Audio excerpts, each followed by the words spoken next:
Hi, അപ്പോൾ എല്ലാവർക്കും നമ്മുടെ പുതിയൊരു വീഡിയോയിലേക്ക് വീണ്ടും സ്വാഗതം. അപ്പോൾ നമ്മുടെ കേരള PSCയിൽ ചോദിക്കാൻ ചാൻസ് ഉള്ള 10 കറണ്ട് അഫയേഴ്സ് ക്വസ്റ്റ്യൻസ് ആണ് നമ്മൾ ഈ ഒരു വീഡിയോയിലൂടെ പഠിക്കാൻ വേണ്ടി പോകുന്നത്. അപ്പോൾ പഠിക്കുന്ന കാര്യങ്ങൾ നോട്ട് ചെയ്ത് വെക്കാനും അത് റിപ്പീറ്റ് ചെയ്ത് പഠിക്കാനും വേണ്ടി നിങ്ങൾ സമയം കണ്ടെത്തുക. അപ്പോൾ നമുക്ക് വീഡിയോ സ്റ്റാർട്ട് ചെയ്താലോ? ഫസ്റ്റ് ക്വസ്റ്റ്യൻ നോക്കാം. 2023 കേന്ദ്ര മലിനീകരണ നിയന്ത്രണ ബോർഡ് പ്രസിദ്ധീകരിച്ച റിപ്പോർട്ട് പ്രകാരം രാജ്യത്തെ ഏറ്റവും മലിനമായ നദി ഏതാണ്? 2023 കേന്ദ്ര മലിനീകരണ നിയന്ത്രണ ബോർഡ് പ്രസിദ്ധീകരിച്ച റിപ്പോർട്ട് പ്രകാരം രാജ്യത്തെ ഇന്ത്യയിലെ ഏറ്റവും മലിനമായ നദി ചോദിച്ചാൽ അത് കൂവം നദിയാണ്. തമിഴ്നാട്ടിലെ കൂവം നദിയാണ് കേട്ടോ. 2023 കേന്ദ്ര മലിനീകരണ നിയന്ത്രണ ബോർഡ് പ്രസിദ്ധീകരിച്ച റിപ്പോർട്ട് പ്രകാരം രാജ്യത്തെ ഇന്ത്യയിലെ ഏറ്റവും മലിനമായ നദി ചോദിച്ചാൽ അത് കൂവം നദിയാണ്. രണ്ടാം സ്ഥാനം ഗുജറാത്തിലെ സബർമതിക്കാണ് കേട്ടോ. ഗുജറാത്തിലെ സബർമതി നദിക്കാണ് രണ്ടാം സ്ഥാനം.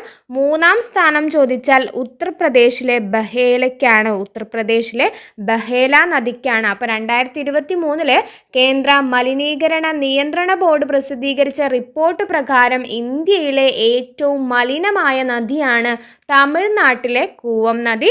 രണ്ടാം സ്ഥാനം ഗുജറാത്തിലെ സബർമതി നദിക്കാണ്. മൂന്നാം സ്ഥാനം ഉത്തർപ്രദേശിലെ ബഹേല നദിക്കാണ്. രണ്ടാമത്തെ ക്വസ്റ്റ്യൻ നോക്കാം. കേരളത്തിൻ്റെ മുഖ്യ വിവരാവകാശ കമ്മീഷണറായി നിയമിക്കപ്പെട്ടത് ആരാണ്? കേരളത്തിൻ്റെ മുഖ്യ വിവരാവകാശ കമ്മീഷണറായി നിയമിക്കപ്പെട്ടിട്ടുള്ളത് വി ഹരി നായരാണ്. വി ഹരി നായരാണ് കേരളത്തിൻ്റെ ഇപ്പോഴത്തെ മുഖ്യ വിവരാവകാശ കമ്മീഷണർ. അപ്പോൾ കൂട്ടത്തിൽ ഇന്ത്യയിലെ കൂടി ഒന്ന് ഓർത്തിരിക്കുക കേട്ടോ. അപ്പോൾ ഇന്ത്യയുടെ ഇപ്പോഴത്തെ മുഖ്യ വിവരാവകാശ കമ്മീഷണർ ചോദിച്ചാൽ അത് ഹീരാലാൽ സമരിയയാണ്. ഹീരാലാൽ സമരിയയാണ് ഇന്ത്യയിലെ ഇപ്പോഴത്തെ മുഖ്യ വിവരാവകാശ കമ്മീഷണർ. കേരളത്തിലെ ചോദിച്ചാൽ അത് വി ഹരി നായരാണ്. 2024 പത്മപ്രഭ പുരസ്കാരം നേടിയതാരാണ്? 2024 പത്മപ്രഭ പുരസ്കാരം നേടിയിട്ടുള്ളത് റഫീഖ് അഹമ്മദ്. റഫീഖ് അഹമ്മദാണ് 2024 പത്മപ്രഭ പുരസ്കാരം നേടിയിട്ടുള്ളത്. അപ്പോൾ 2023 കൂടി ഒന്ന് ഓർത്തിരിക്കുക. 2023 പത്മപ്രഭ പുരസ്കാരം ലഭിച്ചിട്ടുള്ളത് ആർക്കാണ്?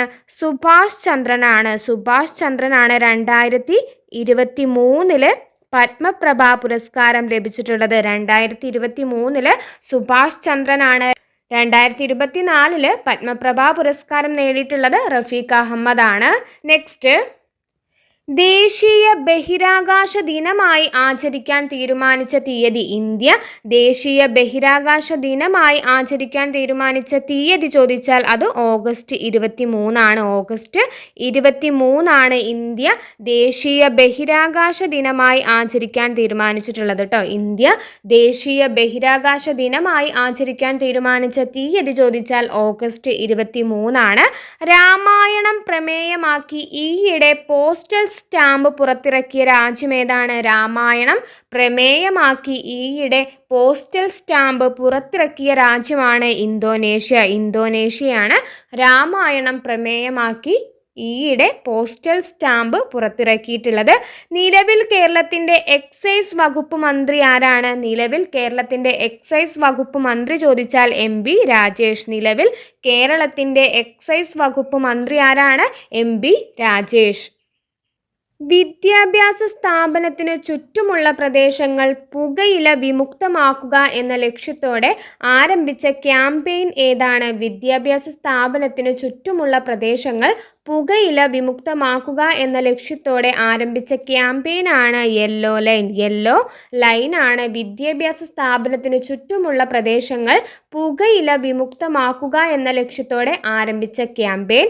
കേരള വനം വകുപ്പിൻ്റെ ആദ്യ മ്യൂസിയം ആരംഭിച്ചത് എവിടെയാണ്? കേരള വനം വകുപ്പിൻ്റെ ആദ്യ മ്യൂസിയം ആരംഭിച്ചത് കുളത്തൂപ്പുഴ. കേരള വനം വകുപ്പിൻ്റെ ആദ്യ മ്യൂസിയം ആരംഭിച്ചിട്ടുള്ളത് എവിടെയാണ്? കുളത്തൂപ്പുഴയിലാണ്. കേരളത്തിൽ ബഹിരാകാശ മ്യൂസിയം സ്ഥാപിതമാകുന്നത്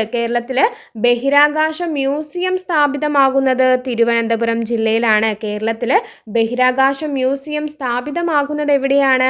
തിരുവനന്തപുരം ജില്ലയിലാണ്. നെക്സ്റ്റ്, ചന്ദ്രയാൻ 3 ദൗത്യത്തിലെ വിക്രം ലാൻഡർ ഇറങ്ങിയ സ്ഥലത്തിന് നൽകിയ പേര്. ചന്ദ്രയാൻ 3 ദൗത്യത്തിലെ വിക്രം ലാൻഡർ ഇറങ്ങിയ സ്ഥലത്തിന് നൽകിയ പേര് ചോദിച്ചാൽ അത് ശിവശക്തി പോയിന്റ് എന്നാണ് കേട്ടോ. ചന്ദ്രയാൻ 3 ദൗത്യത്തിലെ ലാൻഡർ ആയിട്ടുള്ള വിക്രം ഇറങ്ങിയ സ്ഥലത്തിന് നൽകിയ പേര് ചോദിച്ചാൽ അത് ശിവശക്തി പോയിന്റ് എന്നാണ്. അപ്പോൾ ചന്ദ്രയാൻ 3 വിക്ഷേപിച്ചത് എന്നാണ്? 2023 ജൂലൈ 14 ചന്ദ്രയാൻ 3 വിക്ഷേപിച്ചിട്ടുള്ളത്. 2023 ജൂലൈ 14 ചന്ദ്രയാൻ 3 വിക്ഷേപിച്ചിട്ടുള്ളത്. വിക്ഷേപണ വാഹനം ചോദിച്ചാൽ LVM-3 M4 ആണ് കേട്ടോ. LVM-3 M4 ആണ് വിക്ഷേപണ വാഹനം. പിന്നെ സതീഷ് ധവാൻ സ്പേസ് സെന്ററിൽ ശ്രീഹരിക്കോട്ടയിൽ നിന്നാണ് വിക്ഷേപിച്ചിട്ടുള്ളത്. പിന്നെ ചന്ദ്രയാൻ 3യുടെ പ്രൊജക്ട് ഡയറക്ടർ ചോദിച്ചാൽ ചന്ദ്രയാൻ 3യുടെ പ്രൊജക്ട് ഡയറക്ടർ ആരാണ്? പി വീരമുത്തുവേലാണ്. വീരമുത്തുവേലാണ് ചന്ദ്രയാൻ 3യുടെ പ്രൊജക്ട് ഡയറക്ടർ. ചന്ദ്രയാൻ 3യുടെ പ്രൊജക്ട് ഡയറക്ടർ ആരാണ്? പ്രൊജക്ട് ഡയറക്ടറാണ് പി വീരമുത്തുവേല്. മിഷൻ ഡയറക്ടർ ചോദിച്ചാൽ അത് മോഹനകുമാറാണ്. മിഷൻ ഡയറക്ടർ ആരാണ്? മോഹനകുമാറാണ് മിഷൻ ഡയറക്ടർ. മിഷൻ ഡയറക്ടറാണ് മോഹനകുമാർ. പിന്നെ ഡെപ്യൂട്ടി പ്രൊജക്ട് ഡയറക്ടർ ചോദിച്ചാൽ അത് കൽപ്പന കെ ആണ്. കൽപ്പന കെ എന്താണ്? കൽപ്പന കെ ഡെപ്യൂട്ടി പ്രൊജക്ട് ഡയറക്ടറാണ് കേട്ടോ. ഡെപ്യൂട്ടി പ്രൊജക്ട് ഡയറക്ടറാണ് കൽപ്പന കെ. അപ്പോൾ ചന്ദ്രയാൻ 3 വിക്ഷേപിച്ചിട്ടുള്ളത് 2023 ജൂലൈ 14 സതീഷ് ധവാൻ സ്പേസ് സെന്ററിൽ നിന്നാണ് വിക്ഷേപിച്ചിട്ടുള്ളത്. വിക്ഷേപണ വാഹനം LVM-3 M4 ആണ്. പ്രൊജക്ട് ഡയറക്ടറാണ് പി വീരമുത്തുവേല്. മിഷൻ ഡയറക്ടർ ചോദിച്ചാൽ അത് മോഹനകുമാറാണ്.